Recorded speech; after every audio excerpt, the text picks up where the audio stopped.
Olá, primeiro ano do ensino médio, semana 4 do PET 1, né? História. Essa semana 4, só para a gente voltar um pouquinho, porque essas semanas são temas muito longos. A gente começou a falar sobre a República Velha, a formação da República Brasileira, depois nós entramos na Era Vargas, no período de modernização da indústria brasileira, de criação mesmo, né, da indústria brasileira, modernização da indústria brasileira, um período externo muito complicado que foi a Segunda Guerra Mundial.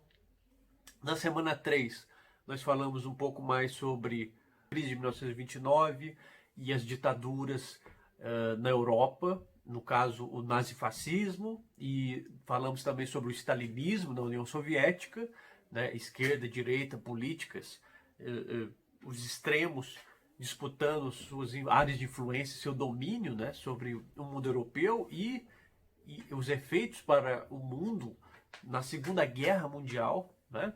E na semana 4 a gente entra também nas consequências da Segunda Guerra Mundial. O fim da Segunda Guerra Mundial ele marca a vitória da União Soviética e dos Estados Unidos sobre os regimes nazifascistas, sobretudo a Alemanha nazista. E com o fim da Segunda Guerra Mundial tem início uma nova guerra, que é a chamada Guerra Fria. Com essa Guerra Fria, tanto a União Soviética quanto os Estados Unidos se tornam as duas superpotências do mundo. Então, até então, o mundo conhecia potências, né? Potências militares, potências industriais, potências econômicas. E a União Soviética e os Estados Unidos se tornam superpotências, mega superpotências. Países com muito mais capacidade científica, tecnológica, industrial. E aí vai ser um período de muita tensão no mundo, da chamada Guerra Fria, porque é uma guerra que não tem um confronto direto entre essas duas superpotências. Daí fica essa tensão, como se fosse um jogo de xadrez, cada um movendo suas pecinhas em locais do mundo, igual o joguinho, esse joguinho aqui, né, o War. E no caso da América Latina, nós vamos ver, por exemplo, uma influência muito grande da União Soviética na Revolução Cubana de 1959, Fidel Castro, Che Guevara. Em outras regiões da América Latina, há grupos, partidos, setores da sociedade muito ligados ou com uma influência muito grande do sistema soviético, do chamado comunismo soviético, que coloca o controle do Estado, o fim da propriedade privada, a coletivização da terra e das propriedades, o que desagradava muito os setores da burguesia, setores ligados à classe industrial, né? E que, de alguma maneira, também movimentava setores religiosos, uma vez que o comunismo soviético era, por princípio, né, ateu, então não existia a questão da liberdade ou o medo de que houvesse o fechamento de igrejas e houvesse perseguição a grupos religiosos. Então o mundo vivia uma tensão muito grande entre esse universo do comunismo soviético e o mundo ligado ao capitalismo dos Estados Unidos da América. Os Estados Unidos se colocando como defensor do mundo livre e da sociedade capitalista de mercado, economia de mercado e etc. E a União Soviética com essa proposta diferente de economia planificada, de controle do Estado, né? E uma série de outros desdobramentos. A influência, por exemplo, da Revolução Chinesa, do Mao Tse Tung em 1949, os outros movimentos espalhados pelo mundo em guerrilhas, né, que aconteceram em várias nações africanas, por exemplo, que tinham influência da União Soviética, a construção de grandes obras, como vai acontecer, por exemplo, no Egito, a represa de Assuã, financiada pela União Soviética. Então havia um interesse de cada uma dessas superpotências em outros territórios do mundo, tá? E aí a corrida armamentista, né? A corrida por armas nucleares, a corrida espacial, quem mandava primeiro, quem conseguia criar tecnologia de foguete, de satélite, ou seja, o mundo vivia tensão entre União Soviética e Estados Unidos, né? Entre o sistema comunista soviético e o sistema capitalista sistema econômico capitalista, né, principalmente levado à frente como identificado, né, como os Estados Unidos da América, a maior nação capitalista do mundo. Né?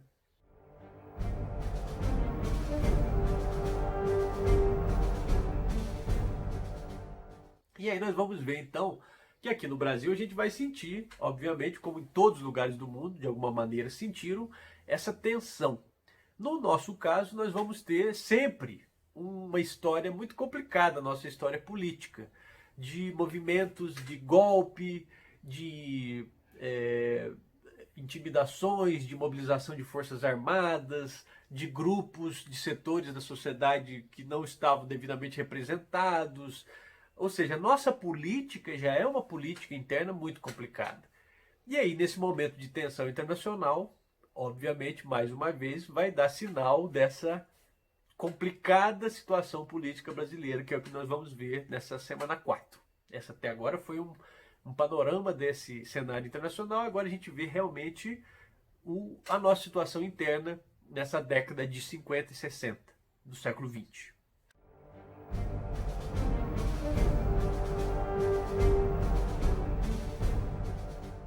Nas eleições de 59 e 60, foi eleito Jânio Quadros para a presidência. O Jânio Quadros era uma figura muito, como é que eu vou falar? Muito caricata, né? Era quase humorista da política.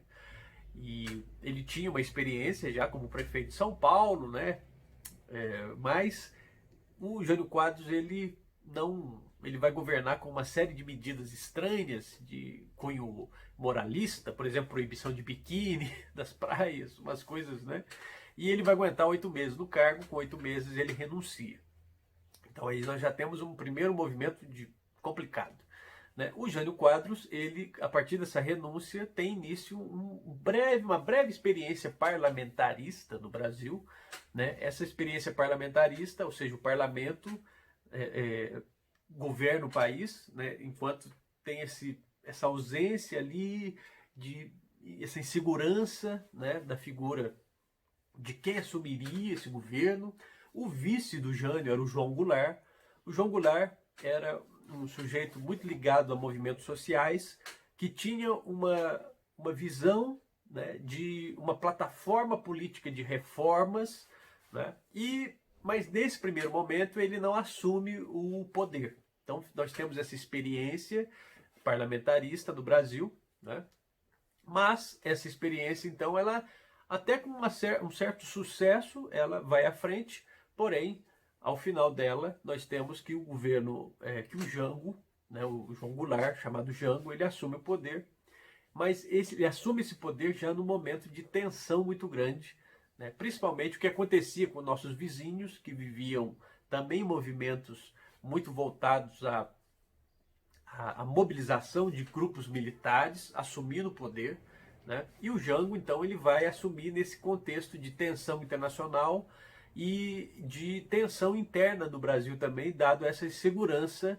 né, de que ele pudesse de alguma maneira se aproximar desses países chamados comunistas, principalmente a China, né, a União Soviética, mas nesse caso do Jango, quando ele assume o poder, quando as nossas instituições confirmam Jango como esse presidente, tudo isso tem um apelo muito grande, né, nessa formação na opinião pública brasileira, no nosso imaginário político, né, de que ele pudesse estar articulando, junto com esse comunismo internacional, uma revolução comunista no Brasil que iria implantar uma ditadura comunista aqui no modelo do stalinismo lá na União Soviética, com aquela influência toda. Então, há uma mobilização da sociedade civil, de grupos mais conservadores, de grupos ligados à igreja, a igrejas, né?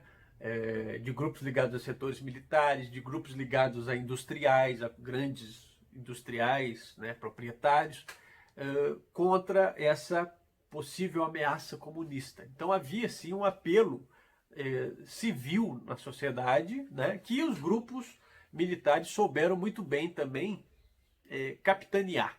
né, capitalizar esse sentimento do medo do comunismo soviético e chinês, agora no caso, né, nesse momento.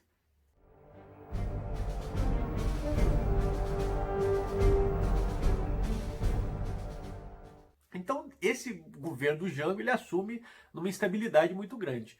E em 13 de março de 1964, ele faz o discurso da Central do Brasil, onde ele defende mais uma vez um grande projeto de reformas sociais, reformas de base. E isso já era o máximo que esses grupos poderiam aceitar da proposta de uma mudança social, porque isso já era visto como muito radical, né? É quase uma declaração mesmo de que essas eram as intenções do Jango, de implantar o comunismo no Brasil e tal.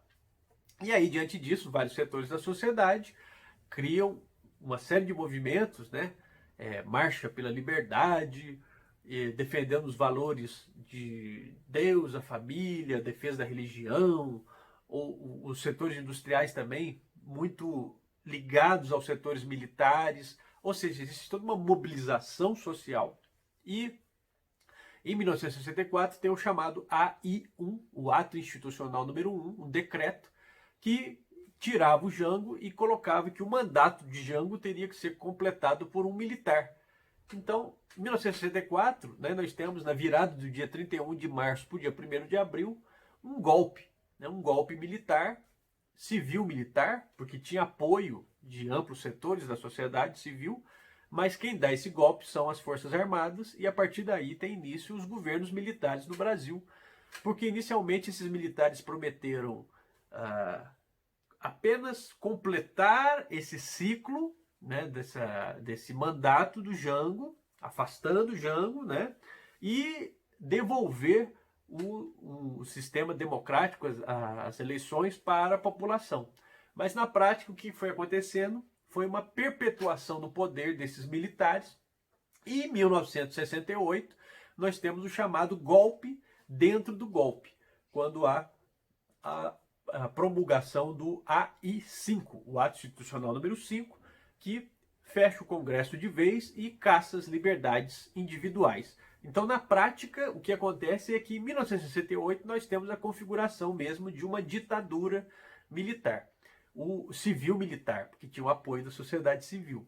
Uma ditadura porque oficialmente o Estado, o próprio Estado, acabava com esses direitos individuais e começa a caçar políticos de oposição. E mesmo aqueles que se colocavam numa oposição, era uma oposição consentida, né? Então não é uma posição livre, certo? E aí nós temos a configuração então de um sistema militar e uma forma de governo que é uma ditadura. As eleições para presidente se davam de maneira indireta, né, e sempre presidentes militares. E aí nós vamos ver que esse sistema, né, ditatorial, ele vai se estender, portanto, de 1964, né, em 1968 ele se torna oficial, digamos, né, a partir daí, de 68, na década de 70, vai ser até 78, então nós vamos ter aí 68, 78, os 10 anos dessa configuração mesmo de uma ditadura, e a partir de 78, 79 nós temos uma reabertura política desse sistema que vai terminar em 1985, né, a chamada redemocratização. Tá? Então nós temos que entender esse movimento dos governos militares pela questão da Guerra Fria, né, do movimento internacional, mas também por um momento interno do Brasil, assim como ocorrem em vários dos nossos vizinhos, o Paraguai, a Argentina, o Chile, né? Pesquisem sobre a figura de Pinochet, o Augusto Pinochet no Chile, né? Todos esses países viveram, mais ou menos nesse período, esse movimento das ditaduras militares, né? Que se explica em boa parte por essa questão da influência da Guerra Fria, né? E os Estados Unidos tiveram um papel muito importante em segurar, em financiar e segurar em boa parte esses regimes, uma vez que esses regimes garantiam a influência americana no continente sul-americano, né? E aí não importava tanto, e nunca importou muito para os Estados Unidos, o fato de, apesar deles se apresentarem como defensores da democracia no mundo, né, e os Estados Unidos, bem ou mal, é uma democracia, com todos os seus defeitos, né? Mas na política externa, os Estados Unidos sempre trabalharam no sentido de governos que atendessem melhor aos seus interesses. Não importava tanto se fosse uma democracia ou uma ditadura, né? Então, nesse caso, essas ditaduras do continente sul-americano, elas foram em boa parte apoiadas, se não abertamente, mas sempre com essa política de bastidores pelos Estados Unidos da América, né? E no caso do Brasil, não foi diferente.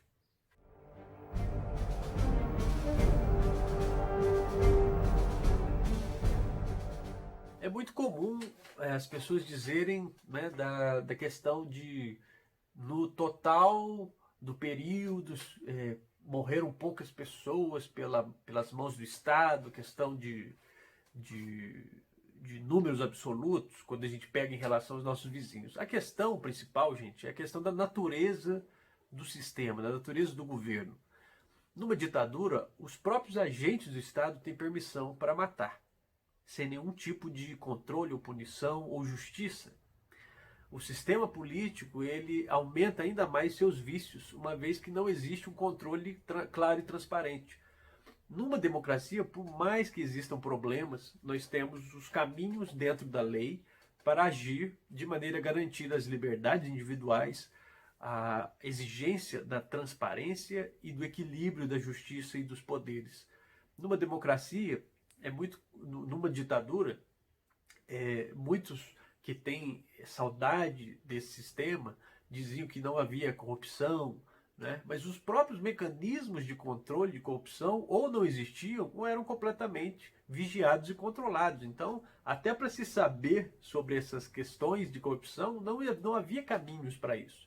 Além de que havia a arbitrariedade dos agentes do Estado sobre vários representantes da sociedade, as prisões, a tortura, né, a morte, sem nenhum tipo de direito à defesa, à investigação, à dignidade, né? Quando nós falamos de direitos humanos, é muito comum hoje em dia as pessoas falarem que isso ajuda somente a bandidos, mas nós temos que pensar em casos de inocentes que são presos, inocentes que são colocados em condições completamente desumanas. Tudo isso envolve o universo de um governo autoritário, que é o que acontece no Brasil, principalmente a partir de 68, né? 64, 68 ainda havia essa transição, mas 68 com o AI-5 realmente tem oficialmente essa mudança de postura do regime para uma linha mais autoritária, uma linha dura. Então, quando a gente fala do regime militar, muitas pessoas têm essa memória de uma vida que viviam na roça, que mal sabiam o que se passava, né, em grandes centros ou com a grande política nacional, né? E eles falam, mas era uma época que não tinha os problemas que tem hoje. Desconsideram que é uma sociedade completamente diferente, menos urbanizada, os meios de comunicação, não é? Então, quando a gente analisa ditadura, a gente tem que analisar com esse pensamento de que, no sentido de todas as conquistas individuais de direitos humanos e direitos do cidadão, é um retrocesso na história. Toda linha autoritária é uma linha muito problemática para a grande maioria das pessoas. Por isso, a democracia, com todos os problemas, ela ainda é o melhor dos sistemas políticos, de governo e de sociedade, né?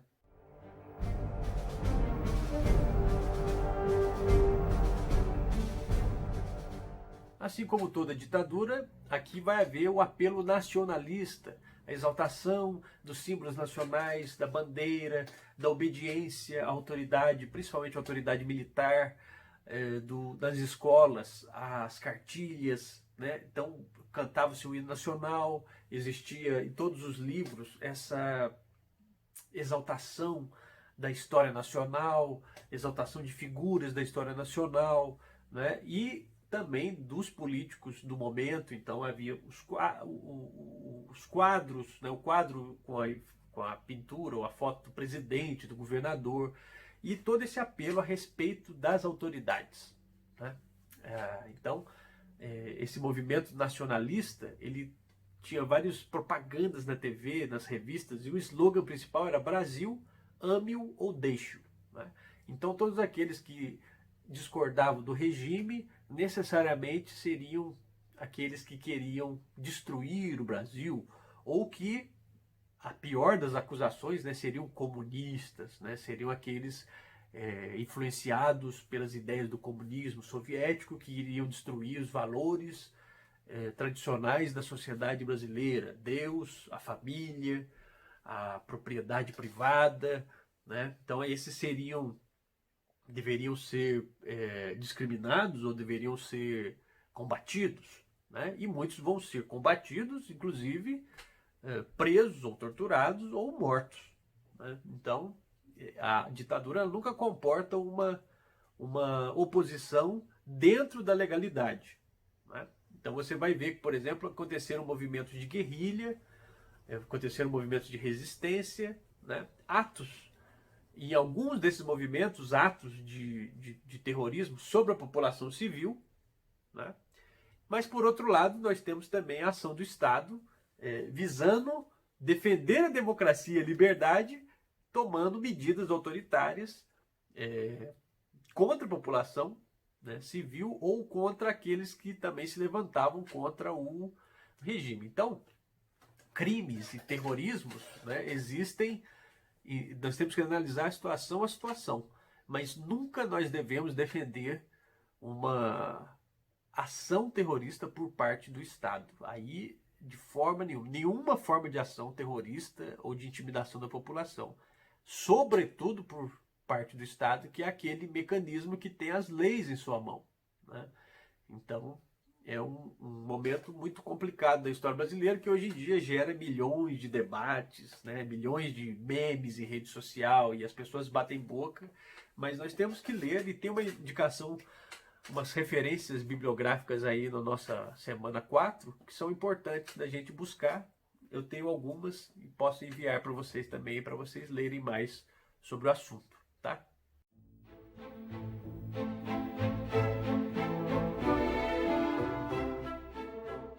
Nas atividades, eu não vou comentar todas, porque as duas primeiras são de múltipla escolha, então você tem que fazer uma pesquisa para chegar nessas respostas. E o número 3 fala sobre o José Sarney, que é um elemento que faz toda a sua carreira política ao longo dos regimes militares e se torna o primeiro presidente eleito de maneira, né, indireta ainda, né? Ele tem ali o eleito foi Tancredo Neves. Tancredo faleceu, não tomou posse, e o vice, o Sarney, tomou posse, né? Então, mas o número 2, eu chamo a atenção para a questão da censura, né? A censura, o controle que era feito nas escolas, nos meios de comunicação, a censura feita no meio musical, no meio artístico, né? Sobre valores ou ideias ou opiniões que não deveriam ser aceitas ou publicadas, né? Então, a cultura, digamos assim, no sentido geral, era muito vigiada, né? E você tinha, por exemplo, a ação do DOPS, né? O Departamento de Ordem Política e Social, que era um organismo que vigiava essas manifestações e ficava de olho em elementos que poderiam se tornar uma ameaça àquele regime, no caso, o regime militar, né, que estava no poder.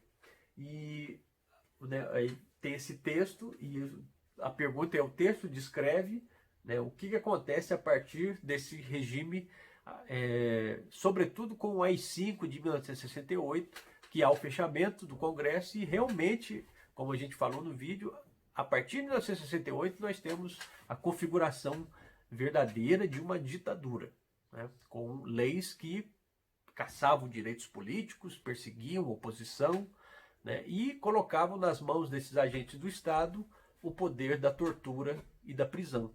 E, em último caso, o poder da morte, sem nenhum tipo de fiscalização, de controle, de justiça e de julgamento, né? Então, é isso. Leiam mais uma vez. A gente vai voltando a esses assuntos, né? Esse primeiro ano pegou um pedação do século XX, República Velha, Era Vargas, a Segunda Guerra Mundial e agora os regimes militares, mas nós vamos voltar a esses assuntos de pouquinho em pouquinho para a gente ir debatendo mais, tá? Então, nisso é uma referência inicial que a gente vai trabalhar ao longo deste ano, certinho? Então, muito obrigado por vocês terem assistido e estamos aí à disposição. As atividades complementares nós vamos fazer nas semanas seguintes sobre esses temas e eu vou enviar para vocês nos nossos grupos de WhatsApp, certinho? Então, um grande abraço, gente. Tchau, tchau.